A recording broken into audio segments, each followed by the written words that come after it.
This is Booked for Drama, where stories burn, hearts break, the tea is always hot and never a part 2. Today we're diving into My Alpha Brother Begged for My Forgiveness by Alyssa J. Let's go. Chapter 1. After my brother's maid accused me of bullying her, my brother sent me to the Pack Rehabilitation Center for Troubled Young Wolves. I was finally allowed out after 2 years, but I had permanently lost my ability to shift because of the abuse. My brother went crazy when he found out. On my 18th birthday, rain poured down as I was finally allowed to leave the rehabilitation center. My brother didn't come to get me. "Seline isn't feeling well, come back on your own," he said over the phone, his voice ice cold. I silently packed my things. In the isolated center, the handlers claimed we disobedient children were possessed by demons. They tortured us daily, burning, electrocuting, and forcing silver-laced potions down our throats under the pretext of suppressing the demons within us. Each act of resistance was met with even more brutal treatment. The daily torture left permanent damage on my underage body. I discovered I'd lost my ability to shift into a wolf, so I could only slowly walk toward what I remembered as home. The day my brother brought me here, the journey seemed so short. Too short for me to explain that the burns on Seline's body weren't my doing. Too short for my brother's anger to cool before he pushed me into that lightless cage. But now, I walked for hours in the rain, my clothes completely soaked, and still couldn't find home. Perhaps I no longer had a home. Our parents died when we were young, leaving just my brother and me to rely on each other. And now, for Seline's sake, he'd abandoned me too. During my year at the center, he never visited once. One time, when a silver whip damaged my spine, I desperately wanted to go home, desperately needed my brother. But when I called, he hung up before I could finish speaking. "Don't act pitiful in front of me. My brother had discarded me, and I couldn't find my way home. What drama are you causing now? After a year inside, you're still this stubborn?" My brother rushed into the pack patrol outpost, frowning at my drenched body as he launched into a tirade. "Seline is sick today, that's the only reason I didn't pick you up. You're an adult now, you can shift into a wolf, can't you even find your way home? Did you have to make such a scene, expecting me to coddle you?" "I'm sorry, brother. I didn't mean to. I'm just so tired. I couldn't cross Shadow Valley alone to get home." My legs trembled. Just hearing his angry voice reminded me of my days at the center. A biological fear washed over me, my already shivering body growing even colder. Seeing my brother's displeased silence, I dropped to all fours at his feet. "It's my fault, all my fault. Brother, please forgive me. Don't send me back there. I'll be good, brother." The beta guards were stunned. One helped me up, gently advising my brother, "She's barely an adult wolf. Crossing the valley alone is genuinely dangerous. Try to be understanding of your packmate. Let's go home. Stop embarrassing yourself here," my brother said, his face ashen as he turned to leave. I followed close behind him, matching his every step. Before getting in the car, I carefully placed my jacket on the seat. "What are you doing?" He frowned at me. Eyes downcast, I whispered, "I'm dirty. I don't want to soil your car." My brother's brows were tightly knit. I could tell he was upset, so I lowered my head further, trying to avoid his attention. After a long pause, I heard his impatient command, "Get in." Chapter 2. I'd been gone too long. This home where my brother and I had lived for over a decade was unrecognizable, transformed into something utterly foreign. The photos of my brother and me that once hung in the living room had vanished, replaced by pictures of him with Seline. The cream-colored sofa I'd begged my brother to custom order was gone, replaced by a pink one I detested. My bedroom had become completely unrecognizable. All my belongings had disappeared, and the entire room reeked of another she-wolf's scent. "Is that you, Sky?" Seline emerged from my brother's bedroom with a smug smile dancing on her lips. "You've been away so long, so I invited Seline to move in. Her leg, it's permanently damaged from when you burned her with that fire. You should help take care of her." My brother walked over, wrapping his arm possessively around Seline's waist. "I had someone clean out the small attic room. That's where you'll be staying now." I glanced up at the dark room above. A musty odor wafted down. It used to be where they stored hunted game. It was fine. At least I had somewhere to sleep. At the rehabilitation center, 8 of us were crammed into one airless cage. During hot weather, I'd often wake in the middle of the night drenched in sweat, feeling like a boulder was crushing my chest, making it impossible to breathe. But even that wasn't the worst of it. The most terrifying part was that one of the handlers was a pedophile. Not long after I arrived, one night while I was half asleep, I felt someone touching me. My eyes flew open to see a pair of hungry eyes staring down at me. I tried to scream, but his hand clamped firmly over my mouth. I couldn't make a sound. He was a mature wolf, and the enormous power difference made resistance futile. I clearly saw the other girls open their eyes. They witnessed everything, but not one stood up to stop him. After that night, I never again slept peacefully in that place. By comparison, this attic, though small and gloomy, was clean and tidy. For me, having such a place to call my own was a blessing. Sky, I've taken your room and forced you to live up here. You're not upset with me, are you? Seline's voice dripped with false concern, her smile barely concealing her taunting. In the past, I would have lunged at such a fake, two-faced wolf. I disliked Seline from our first meeting. I've always hated these manipulative females who cling to others, but she always found ways to haunt me.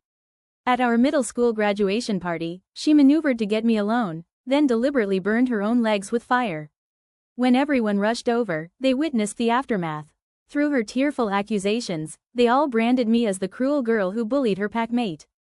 I'll never forget that day, my brother cradling Seline in his arms while looking at me with disappointment, anger, and disgust mingled in his eyes. You've disappointed me beyond words. You're no sister of mine. But I never hurt her. That night, I waited for my brother at home for hours. He didn't return or answer my calls. I never saw my brother come home. Instead, strange betas burst into our house, dragged me into a car, and took me to that hellish place. Without giving me any chance to explain, my brother threw me into the Moonlight Pack Rehabilitation Center, a place for underage criminals and delinquent wolves. I failed to raise you properly. Stay there and reflect on your actions. Atone for crippling Seline's leg. From that moment, I knew I had lost. Not because Seline was stronger, but because the scales in my brother's heart had already tipped toward someone else. So even as she occupied everything that was once mine, how could I dare express any dissatisfaction? It's my brother's house. Whatever arrangements he makes are fine with me. This place is good enough. I'll stay here, I said softly, head bowed. Chapter 3. I couldn't quite read my brother's expression. He seemed displeased. I grew increasingly uncomfortable. I was doing exactly as he wished, being patient and accommodating at every turn. Why was he still dissatisfied? The most excruciating moment was having dinner with them. The table was laden with a feast of delicious foods. My brother carefully placed choice morsels on Seline's plate, making her beam with delight. Meanwhile, I sat quietly with lowered eyes, gnawing on a cold, hard piece of bread. Why aren't you eating any meat, Sky? Seline asked, pushing a plate of lamb toward me. I didn't touch it, silently pushing it aside. Does Sky have some problem with me? She won't even eat the food I specially prepared for her. Seline's face crumpled with feigned hurt, and my brother's expression instantly hardened. Sky, eat the food Seline prepared and stop this attitude right now, he snapped. I raised my head, my chest tight with an indescribable pain. I can't eat this, I said quietly. Years of being force-fed silver-laced potions at the rehabilitation center had left my digestive system extremely fragile. Many foods were now off-limits to me. Before, our family table never included things I couldn't eat. Now, almost nothing served was safe for me. My brother, he didn't seem to care anymore. What do you mean you can't eat it? Seline prepared it especially for you. Don't be ungrateful. Eat the meat. His voice had that dangerous edge I knew too well. It's my fault, Seline interjected with a theatrical sigh. I made all my favorite dishes today. It's natural for Sky to be upset on her first day back. Sky, what would you like? I can prepare something else. Her eyes gleamed with triumph and challenge. But these tactics couldn't anger me anymore. She's a grown wolf now, not some delicate pup. If you can eat it, so can she, my brother growled. Sky, stop making everyone uncomfortable. Be sensible for once. His face darkened, brows furrowed tightly, the warning sign of his temper flaring. Again, just like before, no chance to explain. In his mind, it was always my fault. But the rehabilitation center had drilled into me that everything I had came from my brother. I must obey his commands or be labeled a delinquent deserving punishment. Don't make brother angry, or everything becomes my fault. Fine, I'll eat it, I mumbled, lowering my head and shoving large bites into my mouth, desperate to diffuse the tension. Seeing me eat, his expression finally softened. Fighting overwhelming nausea, I ate whatever Seline gave me. But soon my stomach began to churn violently. My skin started itching uncontrollably, and I began to vomit. Even after everything I'd forced down came back up, I continued dry heaving painfully. Oh my, Seline exclaimed with disgust, retreating into my brother's embrace. His first instinct was to hold her protectively, backing away from me as if I were garbage. Only when I collapsed to the floor, unable to move, did he seem to realize something was seriously wrong. "What's happening to you?" he asked, finally alarmed as he watched me slip into unconsciousness. Chapter 4. By the time they rushed me to the pack healer's clinic, my breathing had grown dangerously faint. Fortunately, the timely medical intervention saved my life. My brother sat beside my bed, completely focused on comforting the weeping woman in his arms. "It's all my fault," Seline sobbed, burying her face against his chest. "If I hadn't forced her to eat so much, she wouldn't have gone into shock." "Don't cry, this isn't your fault," he murmured, stroking her hair. "She's the foolish one. She knew her stomach was weak but ate carelessly anyway.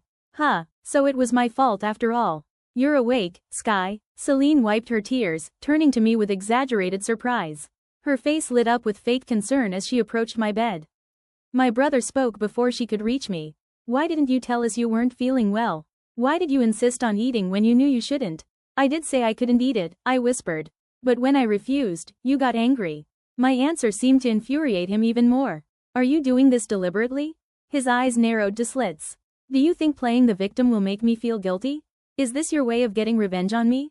I didn't understand why my brother kept misinterpreting me this way. I shook my head frantically, not knowing what I'd done wrong, but my time at the rehabilitation center had taught me that I must always admit fault if I wanted to avoid punishment.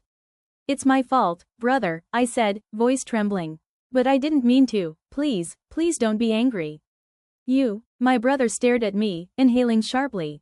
Then he grabbed Celine's hand and stormed out, clearly upset. He never came back to check on me. After 2 days in the clinic, they demanded payment. But I had no money. "Could I call someone from my family?" I asked timidly. The healer raised an eyebrow in surprise. "Of course." My brother didn't answer, not the first call, not the 10th. The healer who'd treated me grew visibly impatient as she watched me try repeatedly.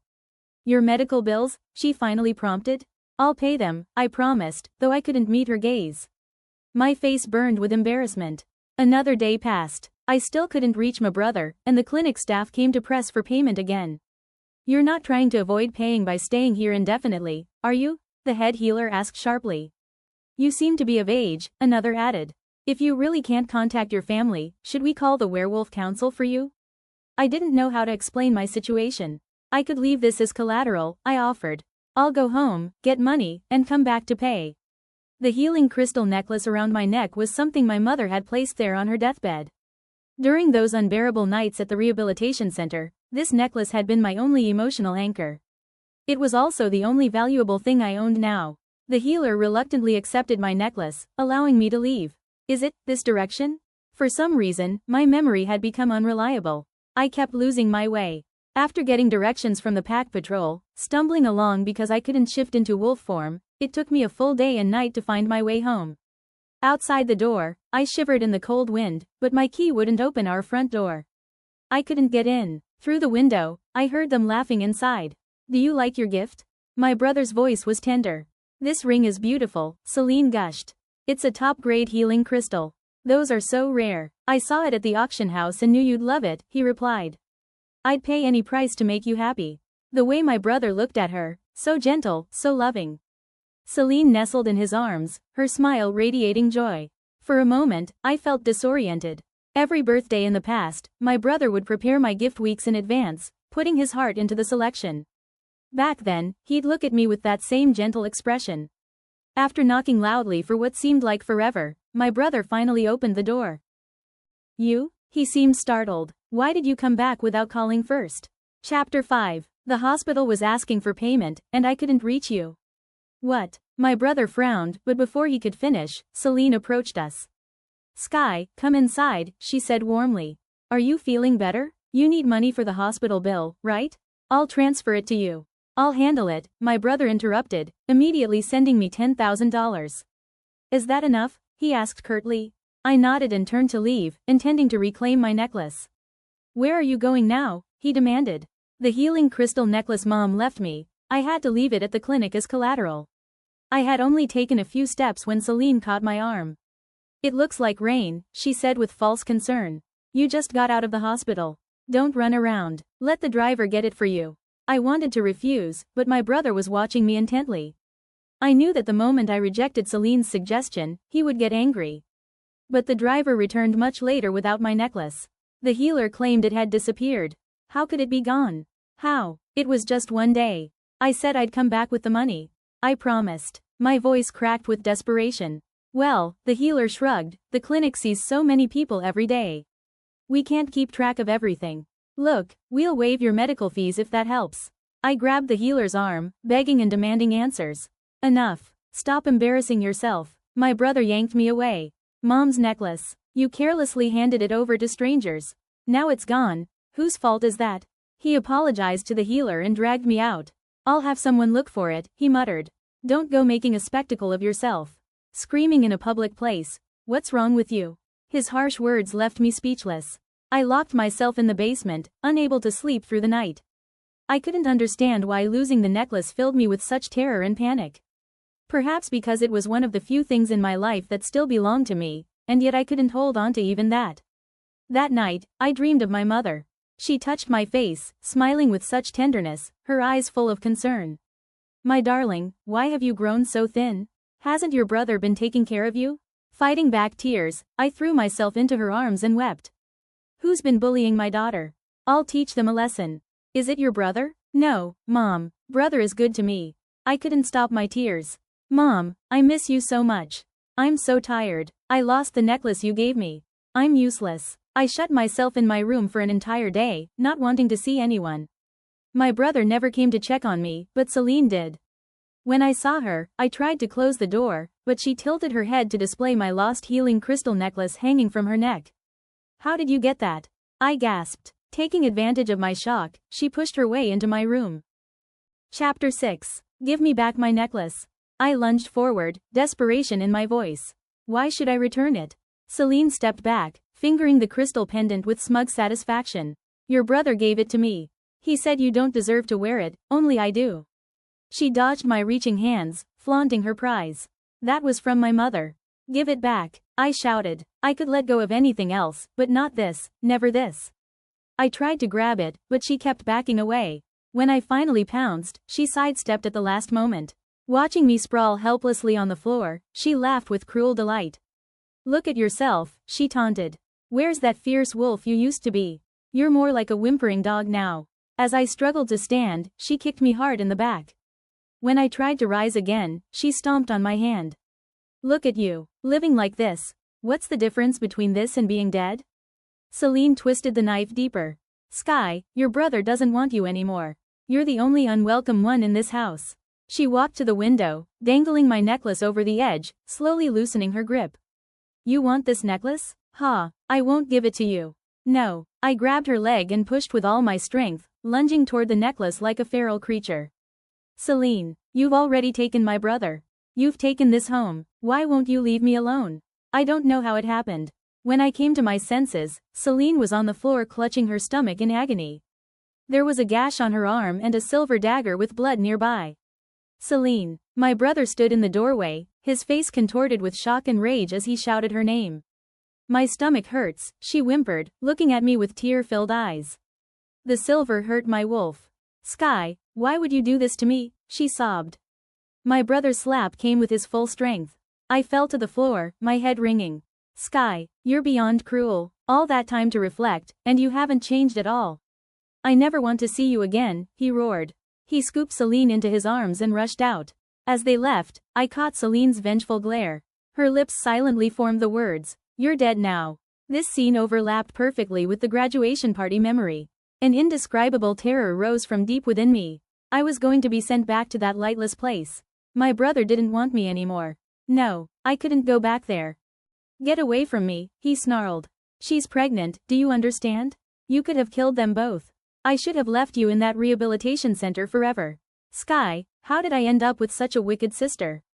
Why don't you just die? He shook off my hand and, just like before, walked away without looking back. My face throbbed with pain, but one phrase kept echoing in my mind. Why don't you just die?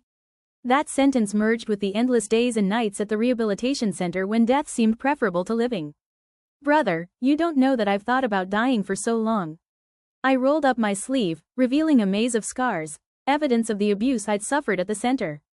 Standing by the window where the necklace had been thrown, I called my brother.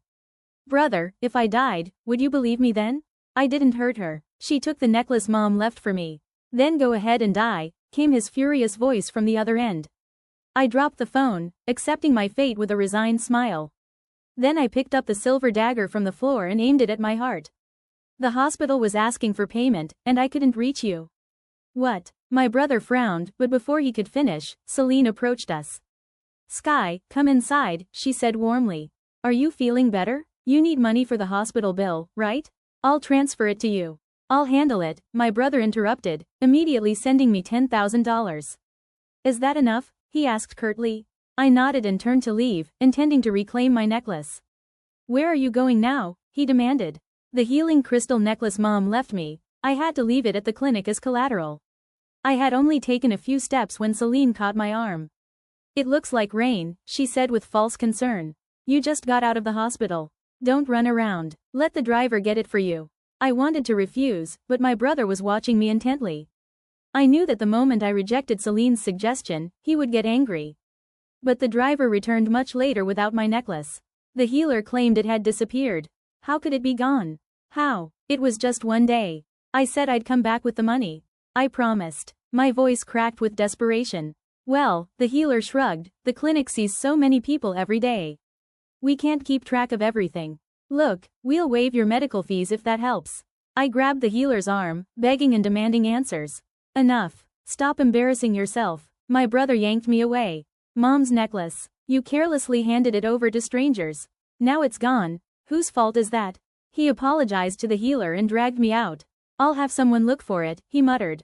Don't go making a spectacle of yourself. Screaming in a public place. What's wrong with you? His harsh words left me speechless. I locked myself in the basement, unable to sleep through the night. I couldn't understand why losing the necklace filled me with such terror and panic. Perhaps because it was one of the few things in my life that still belonged to me, and yet I couldn't hold on to even that. That night, I dreamed of my mother. She touched my face, smiling with such tenderness, her eyes full of concern. My darling, why have you grown so thin? Hasn't your brother been taking care of you? Fighting back tears, I threw myself into her arms and wept. Who's been bullying my daughter? I'll teach them a lesson. Is it your brother? No, Mom, brother is good to me. But I couldn't stop my tears. Mom, I miss you so much. I'm so tired. I lost the necklace you gave me. I'm useless. I shut myself in my room for an entire day, not wanting to see anyone. My brother never came to check on me, but Seline did. When I saw her, I tried to close the door, but she tilted her head to display my lost healing crystal necklace hanging from her neck. How did you get that? I gasped. Taking advantage of my shock, she pushed her way into my room. Chapter 8. I felt no pain. It all happened so quickly the silver dagger entered my chest with barely any resistance. There was no pain, only a strange, sudden lightness spreading through my body. An unprecedented sense of freedom. Because I would never feel pain again. The silver poison spread through my veins like ice water, numbing everything in its path. Distantly, I heard sounds: panicked voices, running, footsteps, someone screaming my name. But they seemed to come from another world entirely. In my hazy state, memories flooded back with vivid clarity. I remembered when I'd fallen terribly ill with fever shortly after Mom died. I was only 9 years old. My brother had been frantic then. 12-year-old Ethan, suddenly responsible for his little sister, staying by my side day and night. He'd refused to go to school, refused to sleep. Her temperature is 104, he'd told the pack healer, his voice breaking. Why isn't the medicine working? Do something. Lofton heard his voice cutting through my fever dreams, felt his large hand gently stroking my sweat-soaked forehead, calling my name over and over like a prayer. Sky, please wake up. Sky, come back to me. I need you, little sister. Please. He would sing Mom's lullabies to me, his adolescent voice cracking on the high notes. He'd whisper promises about all the things we would do when I got better, how we'd go to the lake, how he'd teach me to hunt, how we'd always be together. When I finally woke from the fever after 5 days, I saw his red-rimmed eyes. He had been crying, his young face gaunt from sleeplessness. Sky, he'd sobbed, gathering me carefully into his arms, you have to get better. Don't leave me, please don't ever leave me. His tears had soaked into my hair as he rocked me gently. You're all I have left, he'd whispered, his voice raw. If something happens to you, I don't know how I'll go on living. I'd be all alone in the world. Those tearful, loving eyes gradually transformed in my mind, morphing into that cold, disgusted glare from later years. The brother who'd once sworn to protect me had become someone who couldn't bear the sight of me. His final words to me replayed in an endless loop: "Why don't you just die? Brother, I'm dying now. Are you happy? Will this finally free you from the burden I've become? But wait, why does it seem like my brother is crying? That can't be right." I felt as if I were dreaming, like my soul had detached from my body and was floating somewhere near the ceiling. The scene below seemed both vivid and distant, like watching a movie about strangers. I could see myself lying on the hospital bed, deathly pale, tubes and wires connecting me to machines that beeped with decreasing regularity. My brother sat beside me, clutching my limp hand, his shoulders shaking with sobs that seemed to tear through his entire body.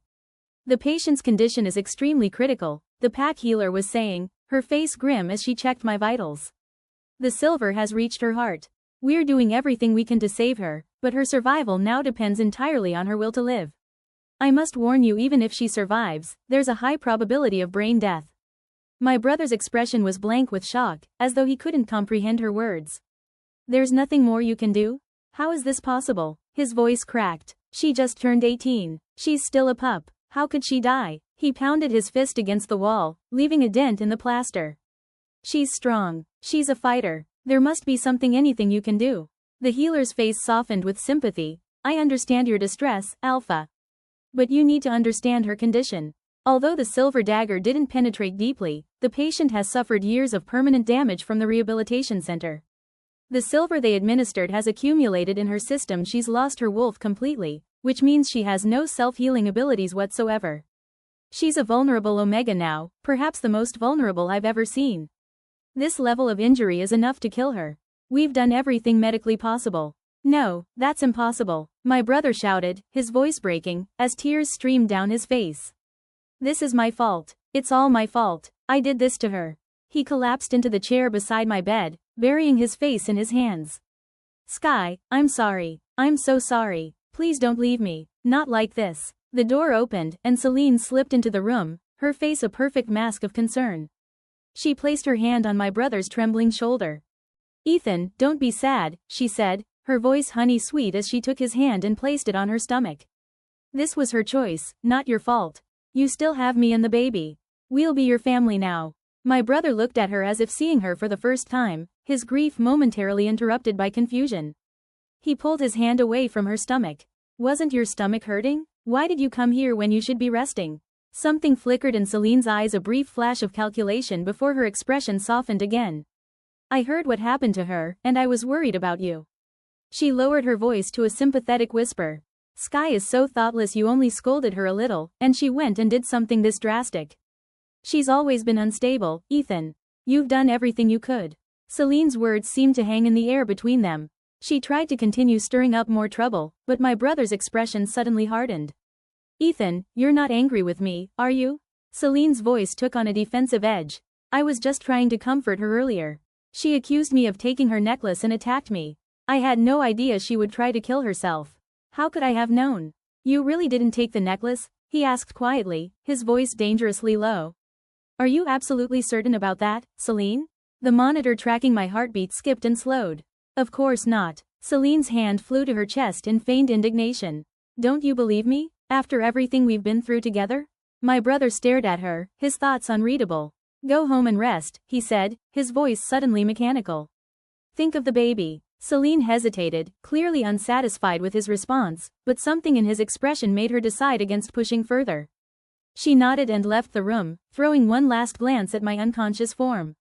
I thought my brother believed Seline, but after he convinced her to leave, a transformation came over him. He pulled out his phone and scrolled through his contacts, finding a number. "It's Ethan," he said when the person answered, his voice hard with determination. "I need you to investigate something for me. It's urgent." Chapter 9. My brother sat motionless by my hospital bed for almost 3 hours, saying absolutely nothing.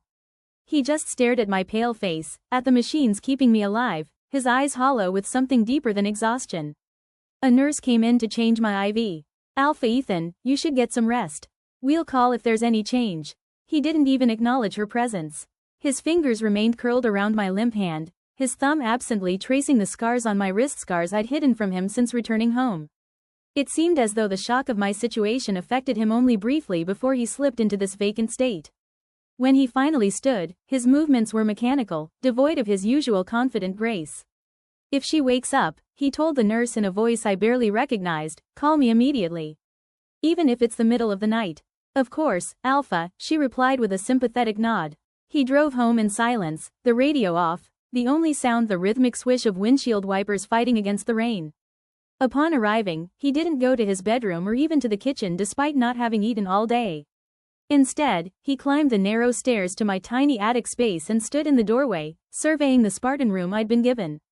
The bare bulb cast harsh shadows as he slowly entered, touching the thin mattress, the rickety desk, running his fingers along the sloped ceiling that forced me to hunch over when standing. "This isn't a room," he whispered to himself. "It's another cell." I hadn't brought much back with me from the rehabilitation center, just a few changes of worn clothes and a somewhat dirty little teddy bear with one eye missing and stuffing poking through a seam. He picked it up with reverence, as if it were made of glass rather than cheap carnival plush. It was a birthday gift from my brother when I turned 10, just months before our parents died. Not an expensive present, nothing like the custom leather jacket or silver-plated watch he'd given me on later birthdays when he had money, just a stuffed bear I'd spotted in a claw machine when Mom took us to the Pack arcade after school. I'd tried several times to win it, feeding quarter after quarter into the machine, groaning in frustration each time the metal claw dropped my prize. Mom had checked her watch, said it was getting late, and pulled me away despite my tears. "Sometimes we don't get what we want, Sky," she'd said. "That's just life." But the next morning, I'd found the bear beside my pillow, its plush body still warm from being clutched tightly on the walk home. My brother had stood in the doorway, dark circles under his eyes, coins still clutched in his fist. "I spent all my savings to finally grab it," my brother had said, his face beaming with pride despite his obvious exhaustion. "Took me 37 tries and the arcade owner almost kicked me out when they closed." "You're amazing, brother," I'd exclaimed, leaping from bed to tackle him with a hug. He'd ruffled my hair, chest puffed out with pride. "Of course I am. I can do anything. Whatever Sky wants, I'll get it for her. I'll protect you forever." That's what big brothers do. I thought he'd forgotten that promise, forgotten the bear and what it represented. But now as he held that teddy bear, turning it over in his hands, his expression crumbled more and more until he pressed it to his face to muffle a sob. For the next 3 days, my brother didn't come back to visit me in the hospital. But contrary to his usual pattern, he didn't visit Seline in her hospital room either, though she'd been admitted for observation after the incident. Seline called him many times. I could hear her increasingly frantic voicemails echoing through the house as he played them on speaker, his face impassive. "Ethan, baby, why aren't you answering? I need you. The doctor says the baby is fine but I'm so scared. Ethan, please. I've called the Pack office and they said you haven't been in for days. Where are you? Are you with her? This is so typical. I'm in the hospital carrying your child and you're ignoring me for that psychotic sister of yours." My brother deleted each message without responding, muttering under his breath, "Lying bitch." He was right, he wasn't working at all. He hadn't left the house since returning from the hospital. Every day he just stared at that teddy bear, turning it over and over in his hands, lost in memories. He barely ate, barely slept. Dark circles formed under his eyes, his stubble grew into an unkempt beard.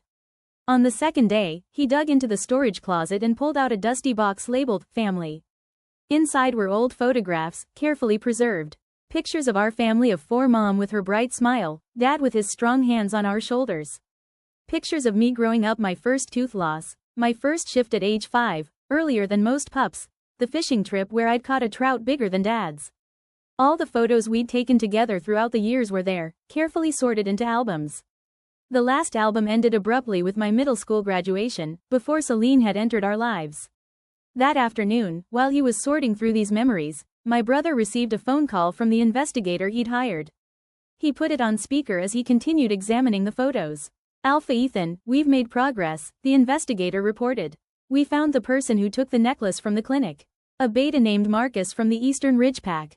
He admitted that a female wolf paid him $5,000 to retrieve it. She told him it was a family heirloom that had been mistakenly left behind." My brother's hands froze on a photograph of me at age 7, missing my front teeth. "And we traced the bank transfer to an account belonging to Seline Winters. No question about it." Chapter 10. My brother closed his eyes, his jaw tight. What about the house? I also found footage from the surveillance cameras outside your property from 3 days ago. The necklace was thrown out of a second-floor window at 3:42 p.m. The camera angle doesn't show who threw it, but the timing lines up with when Seline claimed your sister attacked her. And my sister's story that Seline had the necklace? Consistent with our findings. I've sent people to search the area where it would have landed, but it's been several days in heavy rain. I'm not sure if we'll find it. I'm sorry, Alpha. My brother's expression shattered, though he struggled to maintain his composure, his alpha training kicking in even now. I understand. One more thing, it's from a while back, but I need you to investigate it thoroughly. The graduation night incident that sent my sister to rehabilitation. I need everything: witness statements, camera footage if it exists, medical reports. Everything. That's over a year ago, but I'll do my best. Whatever it costs. Whatever it takes. After the call ended, my brother completely fell apart. The careful composure he'd maintained crumpled like tissue paper. He slid down the wall to the floor, the teddy bear still clutched in his hand, unable to process the magnitude of his betrayal. I wonder if he was thinking about how, in my final moments before plunging the silver dagger into my chest, I had waited desperately for just one sentence from him: "I believe you." But he never said it. That validation never came. That was the final straw that broke me after enduring so much. With shaking hands, my brother kept looking through the things I'd left behind. When he discovered the folded scraps of paper I'd hidden inside the teddy bear's torn seam, he unfolded each one carefully, reading the desperate pleas I'd written during my time at the rehabilitation center. The first note was stained with what might have been tears or blood. "Brother, I want to come home. I'm in so much pain. Brother, my body is covered in wounds. They're ugly and they hurt so much. Please come get me." The second, written in shakier handwriting: "Brother, am I going to die here? I want to eat something real. I've been locked in a burning room for 2 days as punishment. I'm so thirsty, so hungry. The flames are everywhere when they open the door. I think I'm hallucinating." Another, on the back of a medication slip: "Brother, when will you bring me home? I really didn't hurt her. I swear on Mom and Dad's memory.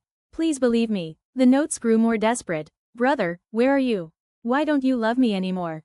Why have you abandoned me? What did I do that was so unforgivable? Brother, it hurts so bad. I have a fever of 104.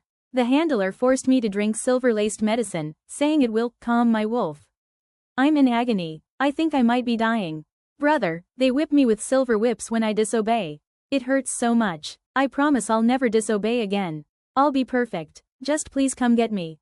Brother, I almost died yesterday. They strapped me to an electric bed for therapy. I vomited from the pain and nearly choked to death on it. No one helped me. They just watched. Brother, I don't want to go to the isolation room anymore. It's terrifying. That handler, Morris, is a predator. He comes at night. It hurts so much. I can't fight him off. Please help me. Brother, I really didn't hurt Seline. I don't understand why you won't believe me. What did I do to make you hate me? Brother, what would it take for you to believe me? Do I need to die? Would that finally convince you?" The last note, dated just a week before my release: "Brother, will I ever be able to come home? Or is home gone forever now? I don't think I can survive much longer. I'm sorry I wasn't the sister you wanted." I saw my brother's hands shaking uncontrollably as he read each note, the color draining from his face until he looked ghostly in the dim attic light. He read them once, twice, 3 times, as if hoping the words would somehow change. Red-eyed, he finally threw back his head and let out an agonized howl that shook the house to its foundations, the primal cry of a wolf who has discovered he's destroyed what he most cherished. "Sky, my sky," he sobbed, clutching the notes to his chest. "What have I done? Moon goddess, what have I done to my little sister?" Chapter 11. On his way to the hospital, my brother received a call from his Reddit friend. "Ethan, we've found something." Liam, his best friend and head of park security, ended cautions. "There seems to be more to the bullying incident involving your sister than what we were led to believe." My brother's jaw tightened. "Tell me everything, Nem. It's been too long to recover the official security low age from the," Liam explained. "But we've tracked down and interviewed 15 students and the staff members wine pret that night." It took him 20 minutes to compose himself enough to continue driving. When he finally reached the hospital, his eyes were bindared, his clothes rumpled, his hair wild from running his hands through it repeatedly. He stood outside my hospital room for a long time, his hand on the door handle, making several attempts to enter before stabbing himself each time. His shoulders slumped with the weight of his guilt. What's wrong? Why don't you go in?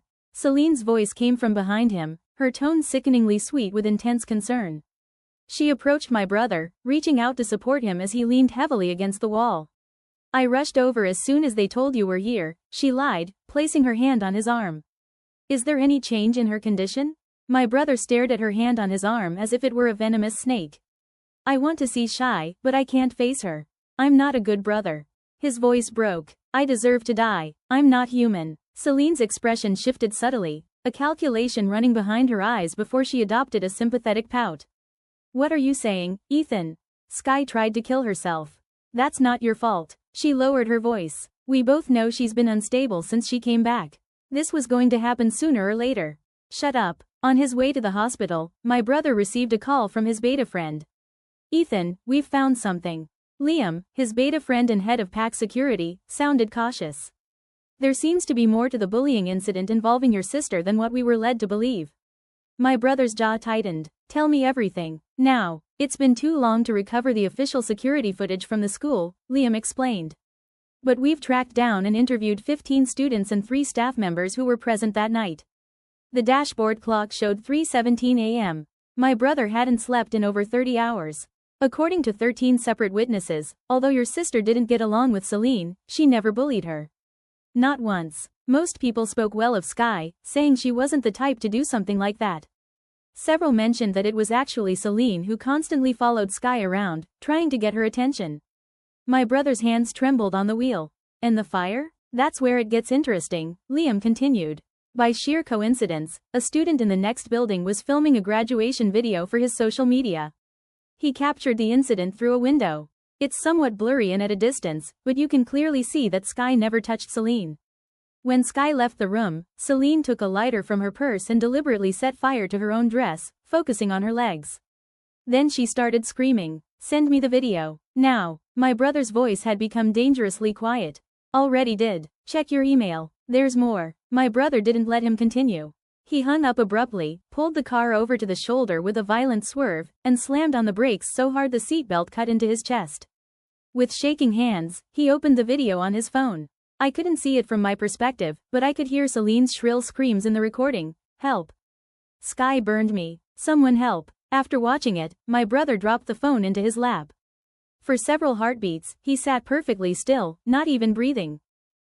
Then his face contorted, and he slammed his fists against the steering wheel again and again until it cracked under the force of his alpha strength. Heart-wrenching sobs echoed from inside the car, interspersed with howls of rage that fogged the windows with his breath. His claws erupted involuntarily, puncturing the leather seats. I didn't even question it, he gasped between sobs. I didn't even give her a chance. You see, brother, proving my innocence wasn't so difficult after all.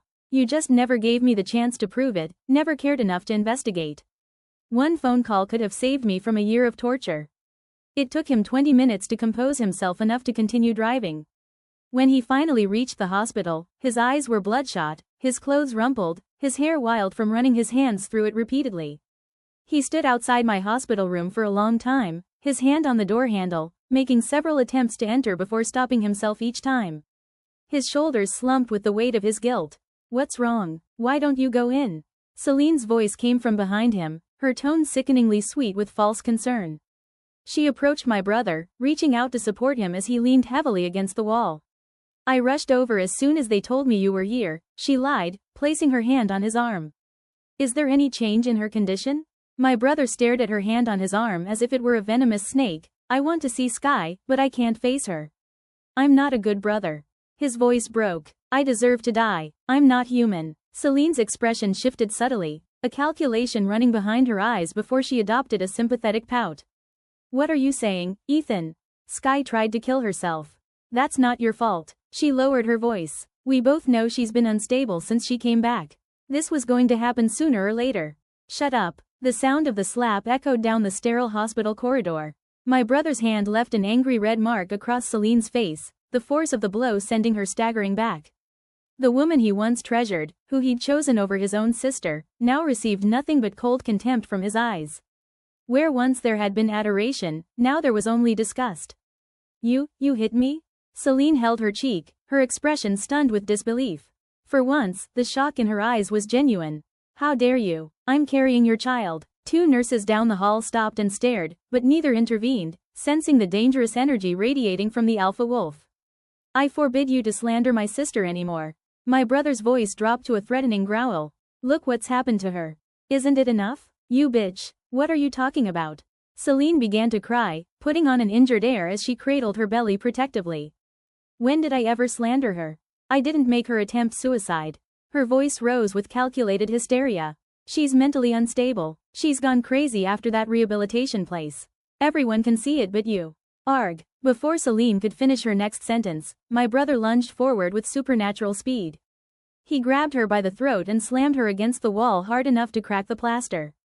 Her feet dangled several inches above the floor. Ed can't breathe, she gasped, clawing at his hand.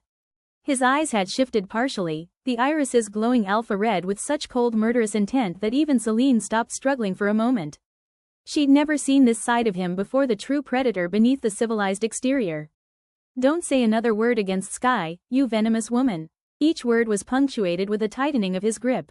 You stole the necklace from the clinic. You used it to torment her. You falsely accused her of hurting you at graduation. Everything has been your manipulation from the start. I didn't, she choked out, tears streaming down her face. You're crazy. You still deny it? He shook her like a rag doll. I have the surveillance footage from both the clinic and our house. I have the bank transfer records showing you paid someone to steal her necklace. And what about the graduation party? His voice rose to a roar that made the lights in the hallway flicker with its supernatural power. I have video proof now. Sky never burned you. It was all your own sick performance. Seline's eyes widened with genuine fear as her carefully constructed world began crumbling. You've killed my sister. My brother's face was inches from hers now, his fangs elongating with his rage. You're a murderer. You've murdered the only family I had left in this world. Chapter 12. My brother used his full alpha strength, his fingers digging into Seline's throat with a force that would have instantly killed a human. A low, primal growl rumbled from deep in his chest, the sound of a predator ready to eliminate a threat to his pack. At first, Seline struggled fiercely, her own claws extending as she raked bloody lines down his forearms. Her eyes flashed golden with panic. You're hurting the baby, she choked out between desperate gasps for air. But my brother was beyond hearing. His eyes blazed crimson, veins darkening around them as his wolf pushed closer to the surface. Soon Seline's struggles weakened, tears streaming down her reddening face, her lips turning blue. Let me go. Cough cough. You're wrong, she gasped, her voice barely audible. I never meant. I've seen the evidence and you're still lying, he roared, the sound rattling the medical equipment nearby. Give me back my sister. What did you do to her? What did you do? With each question, he slammed her against the wall, plaster cracking and crumbling around her. The wolf in him was taking over completely now, rational thought giving way to pure protective rage. Help! Someone help me! Seline's cries grew more desperate as she realized he might actually kill her. He's gone feral. Help! My brother had completely lost control. His fangs were fully extended now, his face partially shifted, something no alpha should ever allow to happen in public. Seline's panicked screams echoed through the hospital corridor, drawing the attention of staff and patients alike. If Dr. Winters, the head pack healer, hadn't happened to pass by and intervened with a syringe full of wolfsbane extract, my brother might have actually ripped out Seline's throat right there in the sterile hospital hallway. Alpha Ethan, control yourself, Dr. Winters shouted, plunging the needle into my brother's shoulder. Two security guards, both betas, grabbed his arms, pulling him back as the sedative began to take effect. Seline collapsed to the floor, clutching her bruised throat, gasping for breath. As she recovered, something in her eyes changed. The innocence she'd worn for so long cracked completely, revealing the cold calculation beneath the mask of. You're insane. You've completely lost your mind, she snarled, her voice raspy but gaining strength. She pushed away the nurse who tried to examine her. How dare you blame me for what happened to your precious sister? She staggered to her feet, keeping the security guards between her and my brother. Weren't you the one who decided she had hurt me without a shred of evidence? You sent her to that rehabilitation center without even letting her speak. Her voice rose with each accusation. And later, wasn't it you who told her to go die? I heard you on the phone. She rubbed her chest, still catching her breath, her eyes never leaving my brother's face. What right do you have to blame me for anything? If she dies, you're the one who killed her. Her blood is on your hands, not mine. Now that my brother knew everything, Seline saw no point in continuing her charade. The sweet, vulnerable girl she'd pretended to vanish in an instant. She dropped all pretense and showed her true colors, calculating, vicious, entirely self-interested. My brother trembled under the grips of the security guards, the wolf's bane making his movements sluggish. But it wasn't just the drug affecting him. Seline's words had stabbed him straight through the heart because they contained the worst kind of poison, truth. "Shut up," he yelled, his voice breaking. "Shut up." He tried to lunge at her again, straining against the guards with what strength he had left, but they held firm. Seline stepped back warily, a cruel smile playing at the corners of her lips. "The truth hurts, doesn't it, Alpha?" she taunted. "You destroyed your sister all on your own. I just helped you see what you wanted to see." At that precise moment, alarming sounds erupted from my hospital room, the shrill, continuous beep of a cardiac monitor flatlining. "Code Blue, room 307, a nurse shouted, running past them. "Emergency. The patient has no heartbeat." Another called out, pushing a crash cart. My brother's face was drained of all colors. He stopped fighting the guards instantly, his eyes widening with horror. "Sky," he whispered, then louder, "Sky." With a surge of desperate strength, he broke free and rushed into my room, the wolf's bane forgotten in the flood of adrenaline. The room was chaotic, nurses positioning equipment, a doctor preparing defibrillator paddles, the continuous sound of the flat line piercing the air. "Clear." The doctor pressed the paddles to my chest. My body arched with the shock, then fell still. The monitor continued its unbroken tone. "Sky, don't do this. Sky, please, you can't die." My brother begged, pushing past the staff to clutch my limp hand desperately. His claws had retracted now, his fingers gentle despite their trembling. "Not like this. Not because of me." A nurse tried to move him. "Alpha, you need to let us. It's all my fault," he cried, ignoring her completely, pressing his forehead to my hand. "I was wrong. I'm not human. I'm worse than the monsters I accused you of being. I deserve to die. I've failed you, failed our parents, failed everything a brother should be." His tears fell hot on my skin as he pleaded, "Sky, if you just wake up, I'll do anything. I'll give you everything I have. I'll disappear from your life if that's what you want. Just please, please live." The doctor prepared the paddles again. Charging to 300. "Clear." My brother reluctantly stepped back, his whole body shaking. "Sky, please," he whispered, his voice cracking with raw emotion. "Don't leave me. You're all I have left in this world. Wake up." His voice rose to a howl of despair. "I should be the one to die. You should live." Chapter 13. Seline, seeing that all attention was focused on me, took advantage of the chaos to flee. No one noticed her slipping away down the hall, one hand protectively on her stomach, the other already on her phone. The medical staff worked frantically around my body. After the third shock, a nurse gently pulled my brother away from the bedside. "You need to let them work," she said softly, guiding him to the corner. He collapsed against the wall, sliding down until he sat on the floor, sobbing uncontrollably. All his alpha pride and dignity were forgotten in the face of possibly losing me, his little sister, his only family, the one he had betrayed so completely. While the healers fought to save me, pumping my chest, injecting medications, shocking my heart, I floated above it all. I wanted to tell them to stop. I was so tired. The pain was gone up here, the betrayal distant, the suffering finally ended. But perhaps I still had unfinished business in the world of the living, because after the fifth shock, a miracle happened. Beep, beep, beep. We've got rhythm. BP coming up, 80/50ths, 90/60ths. My soul, hovering on the edge of whatever comes after life, reluctantly returned to my broken body. The peaceful weightlessness vanished, replaced by the heavy ache of existence. I woke up 3 days later. My brother had been by my side the entire time, refusing to leave even to shower or change clothes. He looked haggard and unkempt, with several days' stubble darkening his jaw, deep shadows under his eyes, and a hollow look on his face that suggested he'd aged years in days. When he saw my eyelids flutter open, the change in his expression was immediate, like a man dying of thirst who suddenly spots water. His eyes brightened with desperate joy. "Sky," he whispered, as if afraid speaking too loudly might make me disappear. I turned my head slowly, painfully aware of the tubes and wires connecting me to various machines.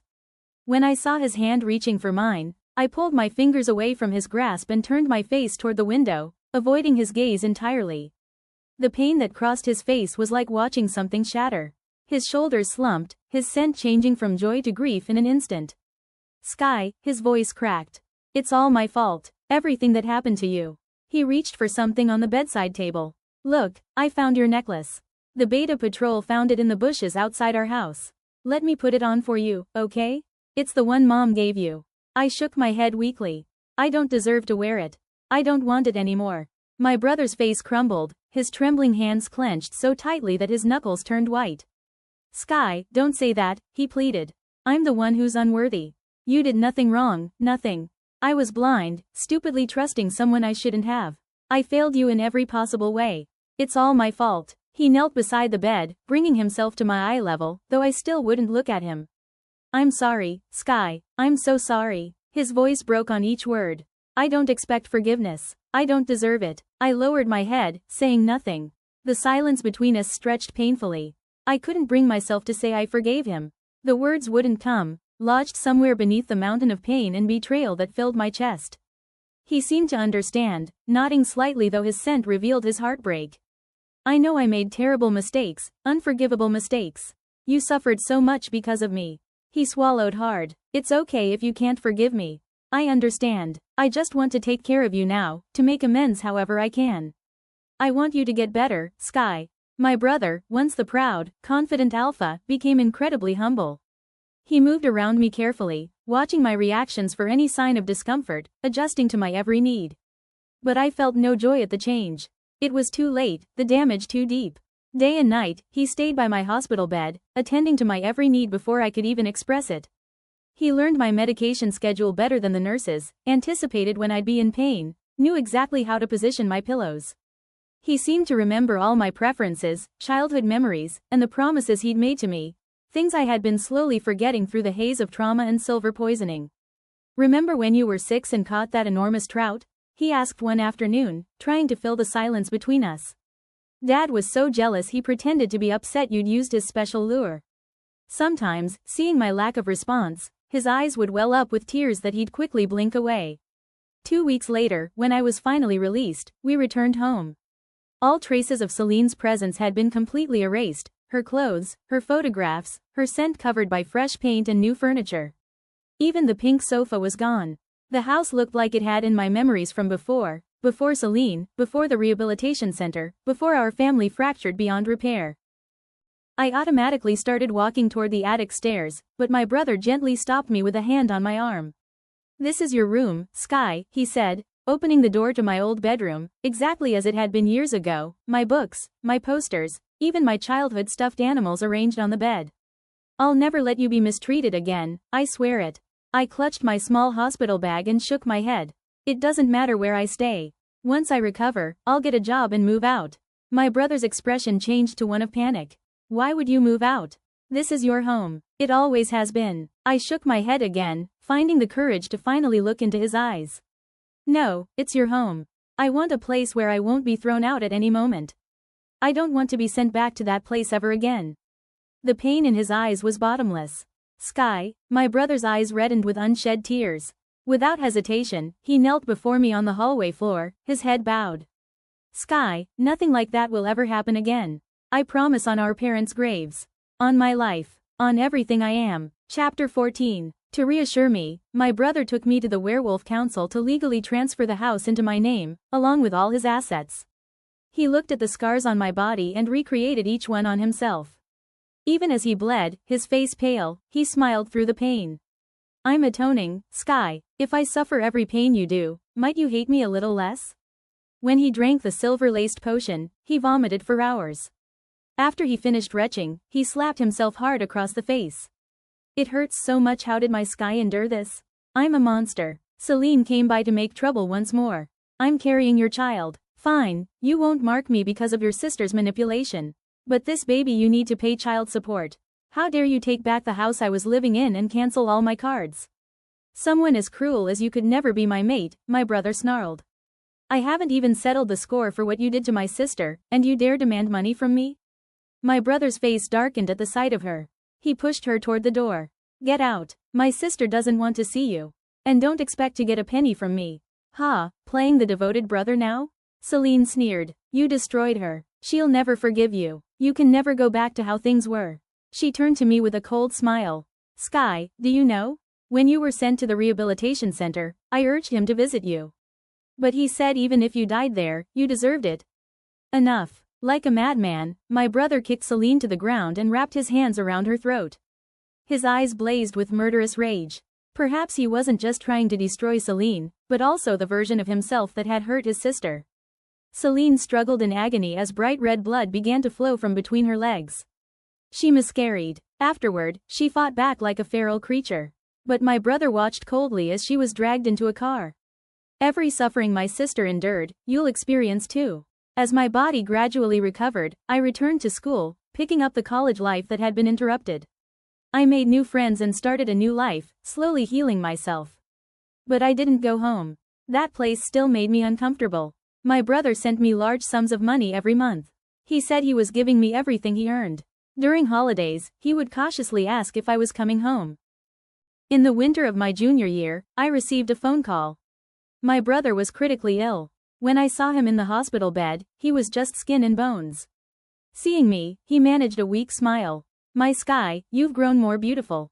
That's good. What happened to you?" I asked. "I'm dying, Sky, but I haven't finished atoning. When will my sister forgive me?"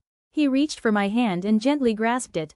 Seline went insane. The pack banished her to the borderlands. And I'm dying. All my assets are yours. He looked at me, his expression growing more sorrowful. "Sky, I'd love to hear you call me brother one more time." That day, the first snow began to fall, snowflakes drifting past the window. I called him brother one last time. I don't know if he heard me. He never opened his eyes again, but tears slid from the corners. I watched the dancing snowflakes, remembering when I was 8, building a snowman with my brother while Mom took our picture. We were so happy back then. I miss those days, but we can never return to them. The end. And that's a wrap on today's reading here at Booked for Drama. If you felt anything, rage, swoon, secondhand heartbreak, let me know in the comments. Don't forget to like, subscribe, and share with your fellow drama lovers. If you have any requests, drop them in the comments. Until next time, keep reading, and keep the drama on the page.